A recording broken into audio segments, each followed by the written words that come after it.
So first of all, before I go to 6 pillars, I'll tell you what lifestyle medicine is. Sure. Actually. The lifestyle medicine is a specialty which was grown only in last 15 to 20 years, as I told you. And this is nothing but an evidence-based specialty where we work on treating, preventing, or even reversing the diseases which are led by lifestyle. Sure. Most of the diseases like diabetes type 2, hypertension, obesity, and heart diseases, all these things are related to lifestyle changes. They're also called chronic non-communicable diseases because there's something called communicable. Communicable diseases usually led by bacteria, virus, and all those things. But obviously they are prevented by vaccination, like tuberculosis is a chronic communicable disease. But non-communicable diseases are the diseases which are because of the lifestyle. And 80% of the chronic diseases in the world are actually non-communicable, which means they can be changed by lifestyle, or they become better or worse with lifestyle changes. So the 6 pillars. 6 pillars, yes. So the pillars mainly depends upon is the nutrition, the first pillar, where they suggest if you eat predominantly plant-based foods and whole foods. Whole foods is like when you look at the food, you should know the source from it. Like for example, if you look at the orange, you know it falls from a tree or you can pluck it from a tree. But if you look at something orangish, liquid or anything else made, we might know it's made from orange, but it is not by nature. So that is not a whole food. That has been actually processed. So there are different types of processing. But orange is better than the orange juice, or apple is better than the apple pie. So like that it is. So that's one of the concept is you should eat whole food. You should eat predominantly plant-based food, and it should be non-processed food. These are the 3 things which they basically form this pillar. And number 2, second pillar is physical activity. In physical activity, it's about any activity. I'm not telling exercise because whenever you tell exercise, people get, I don't want to do exercise, I don't want to do gym and all that. When you talk physical activities, any activity, when body moves, even if while standing, it takes up so many muscles for you to work, for you to just stand, which you don't realize. So when you're sitting, you might not expend energy which you have, but while standing, you expend energy. So that's why standing is better than sitting. So this is a small physical activity. Then after standing, obviously moving is better than not moving. Even light intensity walks, just normal walk, or even taking steps, taking stairs, and stretching. All these are just physical activities. And next comes your exercise, or you can tell it as an EAT, like exercise activity thermogenesis. Any exercise which produces heat, it has to be structured. The exercise has to be structured, and it has to be time bound as well. But when you talk about non-exercise activity thermogenesis, non-activity is normal activity which we do, sitting, standing, crawling, or even fidgeting, all these things. They're all non-activity. Like you're not planning the activity, you are not structuring it, like you have to do this many reps or this much time. So they're this thing. So then you go for next physical activity is after the exercise activity thermogenesis is like in that there are 4 different types, which I can go through now or we can go through later. But I can just briefly tell you now. One is resistance exercise, like building your muscles, and next is aerobic exercise where you actually increasing your heart rate so that with the activity, and then the stretching, and then comes the flexibility exercise. So this completes the physical activity thing. So anything you start from being non-sedentary, to becoming almost like yogic with stretching, flexibility and everything, and becoming a marathon runner or even big muscle bodybuilder, this all comes in the span of a physical activity. So people, when we tell people exercise, they think about this end and they'll stop doing things. They don't want to do things. So start from here. And as long as you reach, that's fine. That's the thing. So that's second pillar. Third pillar is you're optimizing your sleep hygiene. Like the way you sleep, quality and quantity both makes a difference. And sleep, when you talk about sleep, you should talk about how long you sleep. Like 7 to 9 hours is the normal sleep hours. Even if you sleep less than 7 hours, you are prone to chronic diseases. Even if you sleep more than 9 hours, you are still prone to chronic diseases. So that's a quantity you have to maintain. But this is for adults. But as you go lower and lower, younger people, you have to increase the number of hours of sleep because during sleep, growth happens. Like neonate sleeps more because the growth is happening. And similarly, once they become adolescent, it almost becomes like adult 7 to 9 hours of sleep you need. That's about quantity. Quality is the time you go to sleep, like regularity. First thing is regularity, like going to bed same time and waking up same time every day. That's regularity. And this is much more important than the quantity as well. So you can have a maximum difference of regularity in the weekend. Like if you're sleeping every day at 8 o'clock in the night, for example, you can probably maximum go to 9 o'clock in the night for weekends. But as long as you keep that regularity, that is much more important than anything else. So similarly, one is regularity and also the quality of sleep, how you sleep during sleep. Like, do you wake up with something? Some people wake up for a loo break or with something else or anything. So all these things to be tackled as well. Like sometimes they drink water before sleeping, so they're not planning it well. So they might have to go in the middle of the sleep, so that's disrupting the sleep. So there are a few things which I'm talking about. Sleep. It's a big thing. I can talk about sleep for one whole hour, but obviously we're just talking about simple things. This is the third pillar.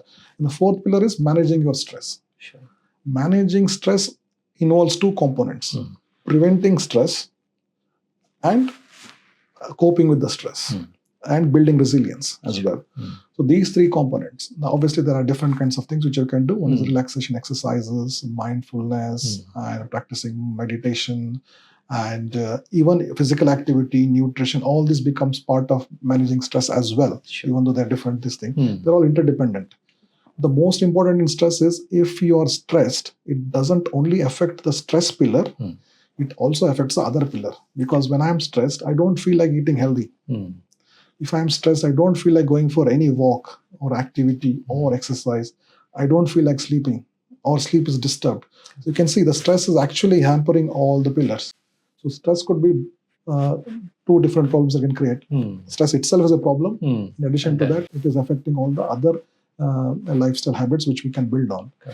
That are the four I talked about. And number 5 is positive social connection. The social connection is the most important factor here, because you might have heard about a Harvard study which are doing for many years now, 30 to 40 years now. They started, I think, post World War II. It started off, and then they're actually monitoring people. What is the best thing for the happiness for them? They're monitoring everything, what they're doing it.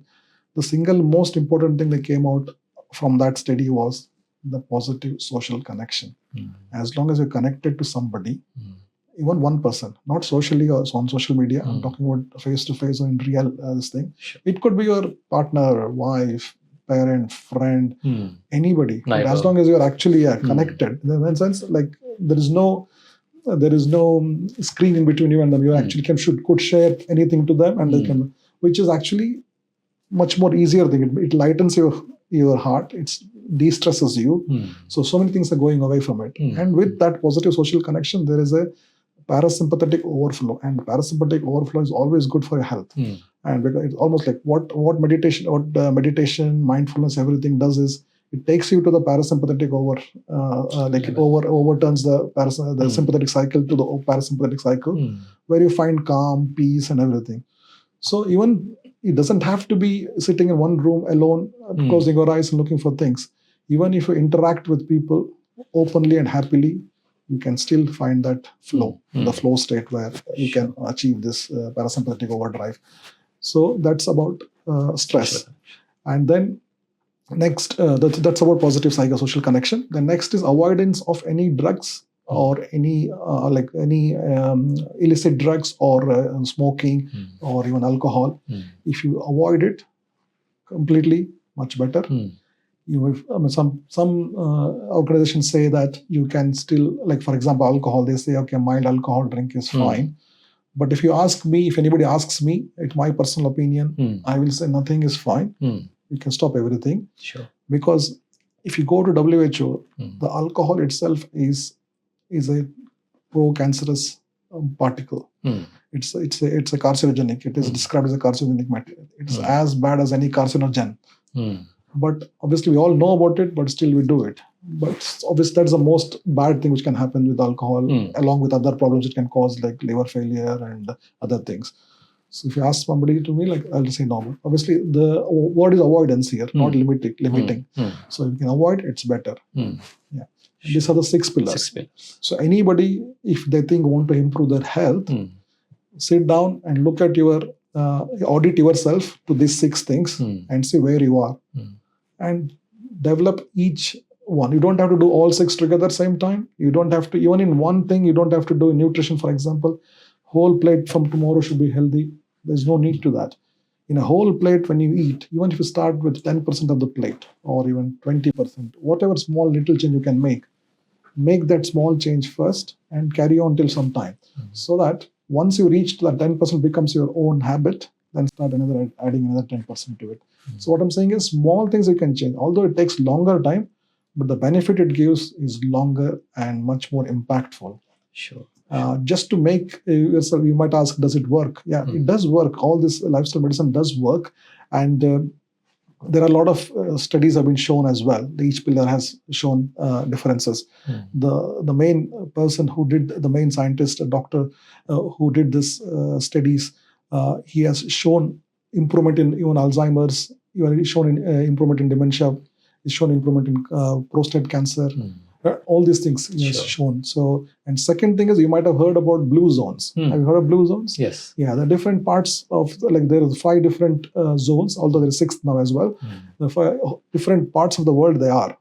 But this classic thing why they're known for is the people who live there, they live longer and they got highest centenarians. Like people who cross 100 years of age are highest there.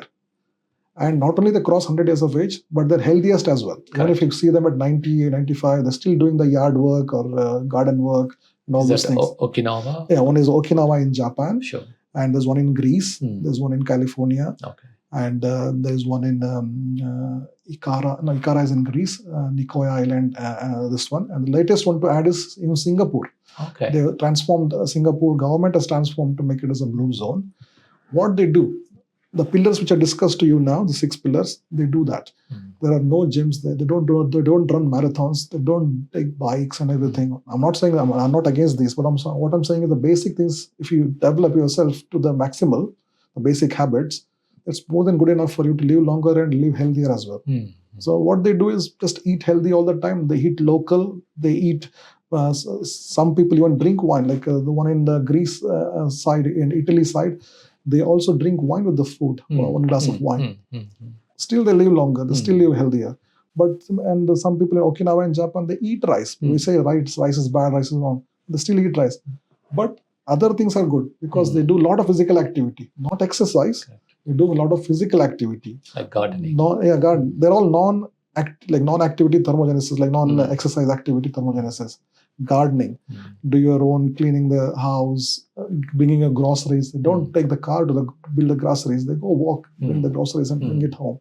So these are the activities which they do, physical activities. They walk. And then what they do, stress is easily managed because they're already working on nutrition. They're already working on physical activity. There is not much stress because they are in such a good environment there. All these places are good places. Plus they're community oriented. Once in a week, the community gets together. They have some talks, functions, whatever. They're all in community. That builds up. As I told you, social connection is the most important here. Once you're happy, you're stress-free. You're more resilient as well. And they have meal together with the family every day. Wow. Yeah. So these are the reasons you can tell this works. And now recently, there's a collaboration between Blue Zones and American College of Lifestyle Medicine together.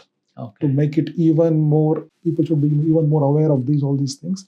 So take this, to promote it, to propaganda it. It has become a biggest collaboration now. So which is nice. Yeah.